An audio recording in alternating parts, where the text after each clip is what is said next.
બોલો સહજાનંદ સ્વામી મહારાજની, નરનારાયણ દેવની, કૃષ્ણ કનૈયાલાલ કી, શ્રી રામચંદ્ર ભગવાન કી, કોટેશ્વર મહાદેવ કી, આશાપુરા માત કી. ઓમ નમઃ પાર્વતી પતય. હર હર મહાદેવ હર. નમોસ્તુ વ્યાસ વિશાલ બુદ્ધે ફુલાર વિંદાય તપત્ર નેત્રમ યેન ત્વયામ ભારત તૈલ પૂર્ણ પ્રજ્વાલિતો જ્ઞાનમય પ્રદીપ. વ્યાસજી, પરમ પૂજ્ય વ્યાસજીના ચરણોમાં વંદન. શ્રીજી મહારાજના લાડીલા સૌ બ્રહ્મનિષ્ઠ તપોનિષ્ઠ સંતોના ચરણોમાં વંદન. પરમ પૂજ્ય સાંખ્યોગી માતાઓના ચરણોમાં વંદન. અને આપ સૌ હરિભક્તોના હૃદયમાં બિરાજિત ભગવાનના ચરણોમાં વંદન સાથે સૌને જાજા જાજા જય શ્રી સ્વામિનારાયણ.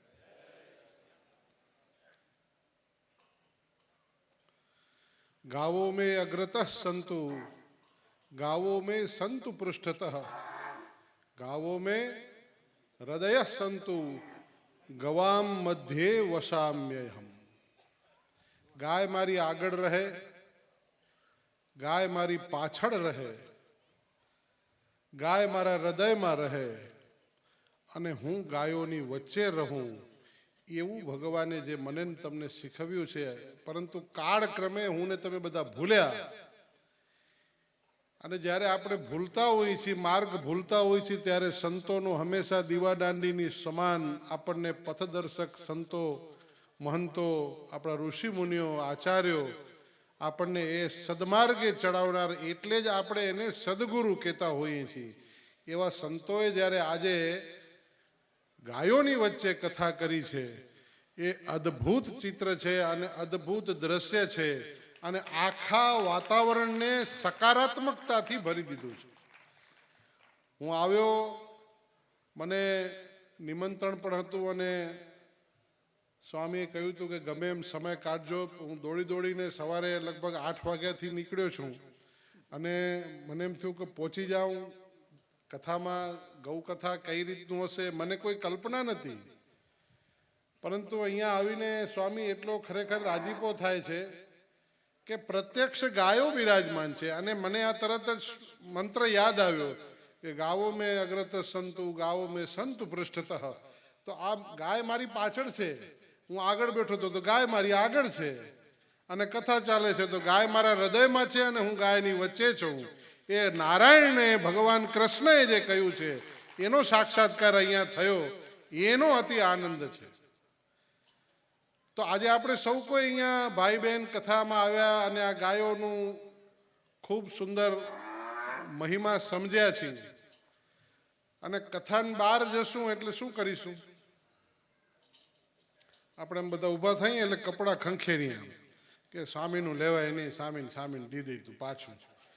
આપણે ભાર નથી રાખવો કાંઈ, એમ કરીને બધું ભગવાનનું પાછું, આપણે કાંઈ ન લેવાય એમ કરીને જતા રહીએ છીએ. પરંતુ મને તમને જે જ્ઞાન આપ્યું છે, આપ સૌ કોઈ કિસાન ભાઈ બહેન અહીં બહુ મોટી સંખ્યામાં છો. ઈશ્વરે તમને જે સામર્થ્ય આપ્યું છે ને જે તક આપી છે, તો હું આપ સૌને કરબદ્ધ પ્રાર્થના કરું છું કે દેશી ગાયના તમામ વસ્તુઓનું સેવન કરજો. અને દેશી ગાયનું ઘી એ અતિ ઉત્તમ છે. દાખલાઓ ઘણા મળશે. મેઘજીભાઈ અહીંયા છે એટલે હું ગાય ઉપર બોલું તો મારે ઉલટાનું નાનું લાગવું, એ મારાથી વધારે ન કહેવાય. તમને વિશેષ સ્વરૂપમાં એ સમજાવશે. પરંતુ આપણે આગ્રહ કરીએ અને બહેનોને, માતાઓને હું ખાસ કહું છું કે ડબલ ફિલ્ટર તેલ જે ઘરમાં હોય એ ડબલ ફિલ્ટર તેલનો ત્યાગ કરી અને ગમે એટલા રૂપિયા લાગે તો એ રૂપિયાનો ખર્ચ કરીને ઘરની ગાયનું પોતે વલોવેલું ઘી, કારણ કે તમે સૌ કોઈ સામર્થ્યવાન છો અને હજી ગ્રામ્ય જીવન સાથે સતત તાદાત્મ્ય કેળવી રહ્યા છો અને એ અનુભૂતિ થઈ રહી છે. એટલે હું કહું છું કે સ્વયમે મંથન કરીને જે નવનીત ઉત્પન્ન થાય અને એ નવનીતમાંથી જે ઘૃત ઉત્પન્ન થાય, એ ઘૃતનો એક નાનકડી ચમચીનો દીવો આપણા ઘરની અંદર ઠાકોરજી પાસે કરેલો એ દીવો એ આખા વાતાવરણને સકારાત્મક બનાવે છે. અને એ રોટલા ઉપર નાખેલી, એક રોટલા ઉપર નાખેલી એ ઘીની ચમચી મારા ને તમારા શરીરને ખૂબ ઉપયોગી થાય છે. વિધાનસભાની અંદર કુદરતે મને એ વાત યાદ આવે છે. વિધાનસભાની અંદર હમણાં 2 દિવસ પહેલા અમને રજા પડી, એથી પહેલા નાડી વૈદ છે નીચે. ક્યારેક આવો બતાવજો, બહુ સરસ છે નાડી વૈદ. ભટ્ટજી કરીને નાડી જુએ છે. તો એને મને કહ્યું, તો મને કે તમે એક પ્રયોગ, તમે જ્યારે અહીંયા 10 દિવસ રોકાવાના હો ત્યારે કરજો. તો મેં કીધું શું કરવાનું? તો કે પહેલે દિવસે 30 ml ઘી પીવાનું, બીજે દિવસે 60, ત્રીજે દિવસે 90, એમ કરીને કંઈક 7 દિવસ સુધી એણે આખું લખી આપ્યું છે. એ લગભગ છેલ્લે દિવસે 150-200 ગ્રામ ઘી પીવાનું હોય છે. તો મેં કહ્યું ઘી કયું પીશું? તો એણે કીધું કે આપણે અહીંયાથી ડેરીમાંથી લઈ લઈએ. મેં કીધું એ નહીં, મેં કીધું હું દેશી ગાયનું ક્યાંકથી લઈ આવું પછી કરીએ. તો મને કે તો એના જેવું એકેય નહીં. જો એ લાવતા હો તો ખૂબ શરીર માટે, સ્વાસ્થ્ય માટે સારી વાત છે.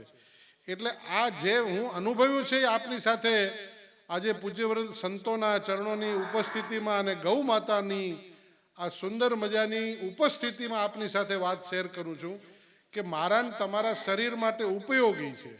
અને ભગવાન કૃષ્ણએ પોતાનું કિશોર અવસ્થા, પોતાના બાળપણથી કિશોર અવસ્થાની જે વાત છે, એ કિશોર અવસ્થા સુધી 11 વર્ષ અને 52 દિવસ ભગવાન વ્રજમાં રહ્યા છે. એ 11 વર્ષ અને 52 દિવસ દરમિયાન એમણે જે કંઈ પણ લીલાઓ કરી છે અને જે કાર્ય કર્યું છે એ ગાયોની આસપાસ કર્યું છે. એટલે કે મને ને તમને ગાયમય જીવન જીવવા માટે કહ્યું છે. તો સૌ કોઈ ભાઈ બહેનોને વિનંતી છે કે ઘરમાંથી ડબલ ફિલ્ટર તેલ કાઢી અને ગાયોને દેશી ઘીનું સેવન કરીએ અને બાકીનું એનામાંથી અર્થોપાર્જન પણ કરી શકાય. મારો એક મિત્ર, જેને હમણાં ગુજરાતની સરકારે ગૌશાળાની અંદર પહેલો નંબર આપ્યો, પરેશભાઈ ડેઢિયા, વાણિયો છે. તુંબડીની અંદર એની ગૌશાળા છે, બધી ગાયો દેશી છે અને વાણિયો છે. હિસાબ કિતાબ કરીને હાલે. એની પોતાની ફેક્ટરી છે મુંબઈમાં. ફેક્ટરી હોવા છતાં આજથી લગભગ એ 8 વર્ષ પહેલા કચ્છમાં આવ્યો અને એણે 10 ગાય ગીરી રાખીને શરૂઆત કરી. આજે 140 ગાય છે અને એક એવો સરસ નંદી તૈયાર થયો છે. એ એમ કહે છે કે આ નંદી 2.5 માંગાય છે, પણ હું 3.5 લાખમાં આપવાનો છું. તો મેં કહ્યું તી કેમ? તો કે 1.25 લાખનું એને મેં દૂધ ધવડાવ્યું છે, આંચળ બધાએ ધવડાવતો, અને એને મેં નંદી તૈયાર કર્યો છે. આવી ગૌશાળા એણે તૈયાર કરેલી છે. એટલે આપણે એ અર્થોપાર્જનમાં એમ કે છે કે એક ટીપું દૂધ વેચતો નથી. બધું ઘી 2400 રૂપિયા કિલો વેચાય છે. અને બંસી ગીર ગૌશાળાનું તમને બધાને ખબર છે કે 5000 રૂપિયા કિલો ઘી વેચાય છે.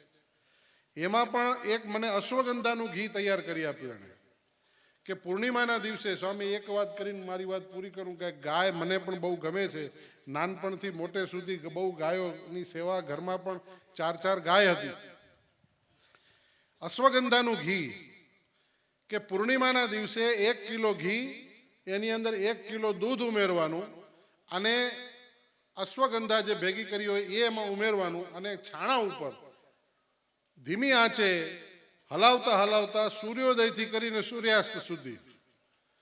આનો પણ બહુ મહત્વ છે. અહીંયા વાણીલાલ પોકાર બેઠા છે, એ એનો અનુભવ કહેશે. હું એનો ગામમાં બધી જગ્યાએ કહું છું કે એ એક યજ્ઞ કરે છે એનો. પણ આ જે વ્રત છે એ ઘી, 1 કિલો ઘી અને 1 કિલો દૂધ પૂર્ણિમાના દિવસે સવારે સૂર્યોદયથી સૂર્યાસ્ત સુધી, પછી પાછું ઉતારી દેવાનું સૂર્યાસ્ત થઈ જાય એટલે. પ્રતિપદાના દિવસે પાછું ચડાવવાનું ચૂલા ઉપર સૂર્યોદયથી સૂર્યાસ્ત સુધી. એટલે અંદરનું દૂધ જે બધું છે એ બળીને નીકળી જાય છે, ખાલી ઘી રહે છે. અને એ જે અશ્વગંધાનું ઘી છે એ 10-10, 20-20 હજાર રૂપિયા કિલો ઘી જાય છે. અને એ ઘી ખાનાર, જેને અશક્તિ છે, જેને ઘણી બધી શરીરમાં તકલીફો છે, એના માટે ઉપયોગી આ વસ્તુ છે. એટલે ગૌ માતા કોઈ દિવસ ભારી પડતી નથી. એ મને ને તમને બધાને પાળે છે. એટલે જ ગાઓ વિશ્વસ્ય માતરમ, એને આખા વિશ્વની માં જો કીધી હોય તો એટલા માટે કીધી છે. એટલે આપણે સૌ કોઈ જે સંતોએ આજે આટલો મોટો પરિશ્રમ કરી અને ગૌ મહિમા માટે પ્રયાસ કર્યો છે, તો આપણે બધાએ જર્સી ગાયને રામ રામ કરીએ. યમરાજાનું વાહન રાખ્યું હોય તો એને પણ રામ રામ કરીએ. અને આમાંથી અર્થોપાર્જન કરી અને ભારતીય સનાતન સંસ્કૃતિને આગળ વધારવા માટે જે પ્રકારે દેશના વડાપ્રધાન માનનીય નરેન્દ્રભાઈ મોદી સાહેબ આગળ વધી રહ્યા છે, અને એ જ્યારે આગળની સંસ્કૃતિ વિશ્વમાં ફેલાવે છે, ત્યારે આપણે પણ એના સાથે સાથે ખિસકોલીનું કામ, કારણ કે એ તો અવળું કામ કરે છે, પણ હું ને તમે શું કરશું?